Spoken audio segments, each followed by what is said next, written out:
Hello, Just Too Good here. Happy Throwback Thursday. And what we do is go back, because look at this. 1975. This is the oldest Lego set I currently own. We're going to unbox and review it on Throwback Thursday. So, man, this has been sealed for what, more than 40 years? So, it's going to be kind of hard to open it, but we got to do what we got to do. Let's see. Actually, it opens better than some of the Fabuland stuff from the 80s, so that's something. And there you go, all the pieces inside. And you got your pieces and these two little instructions / advertisements. Wow, I really like this build in terms of what we got going on here, specifically the pieces. Some super interesting pieces, like this little 1x4 brick is so different from something you would see nowadays. Because yeah, this is printed, which is awesome, but I wouldn't even go to say it is printed. I'm sorry about that. This is engraved. I mean, it's raised right here with this silver lining, and this is incredible, and you can see it's very reflective. It's excellent work on that piece right there for something from 75. I mean, this is crazy how old this is. And also this window right here, you can see, is different from the windows nowadays for Lego. These little windshields that are 2x4, I guess, technically, because it doesn't have any of the like plate like part. It just kind of slips on, and it's fully covered, so the only open part is the bottom, so the top is covered. That's actually a useful piece for stuff nowadays, so I do like that, but I guess it wouldn't really be useful if you have a minifigure. Then there is this little tipper right here, and it's not really secured on there, but when you kind of play with it like this, it's not going to fall off or anything. Unless you tip it all the way upside down, it's going to fall off, but you can see it kind of can be tipped side to side, and I like that. Just don't do it too hard. And that works pretty well. And that came in, I think, 5 other sets in this purple coloring.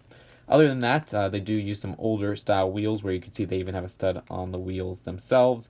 And they're kind of used almost like how train wheels are nowadays, where it's a metal kind of rod. So yeah, very impressive build. I'd say this is better than some of the Fabuland vehicles that are from the 80s, which I'm so familiar with. And I really like how this came out. So that's it for the build. Now let's go into the packaging and then the final verdict.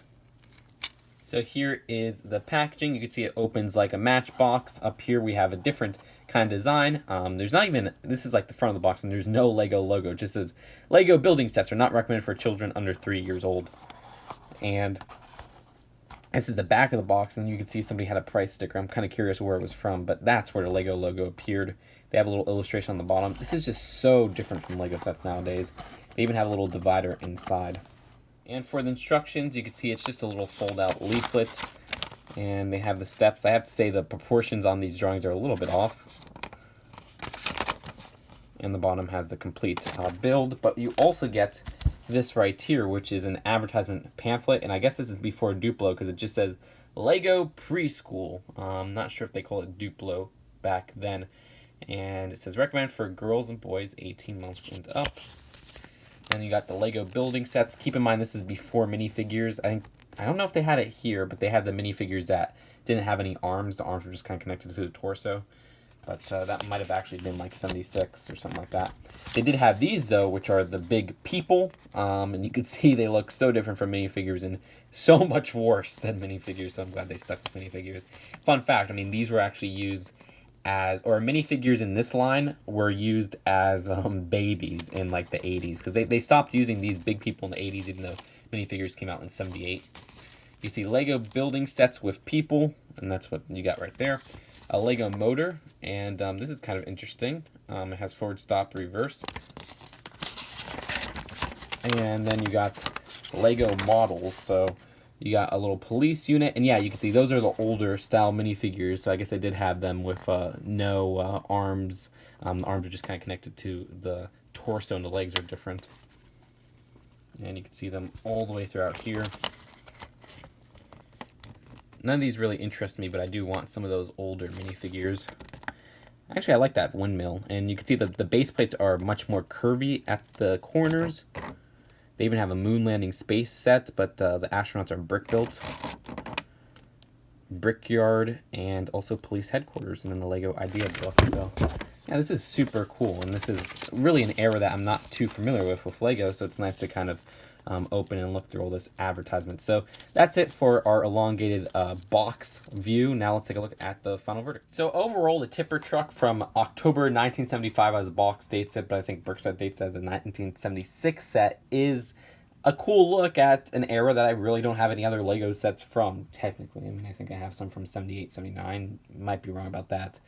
And what we have here is the evolution of pieces, because you can see that a lot of the bricks in here are the same quality of what you would find nowadays, but then a lot of the different molds, like this windshield and even this 1x4 brick right here, are just so different from what you would find nowadays. So there's some pieces that are like and some that are different. So it shows how Lego changes over time. I really appreciate that. So this was a really fun Throwback Thursday to do. The schedule on Throwback Thursday is so off. I mean, maybe next week is I don't even remember. Maybe it's like 2 weeks from now. The only one that I keep is the Star Wars one, but I did get a Fabulous set recently, so we could do that as well. I don't know. We'll see you guys later. Peace out. Bye.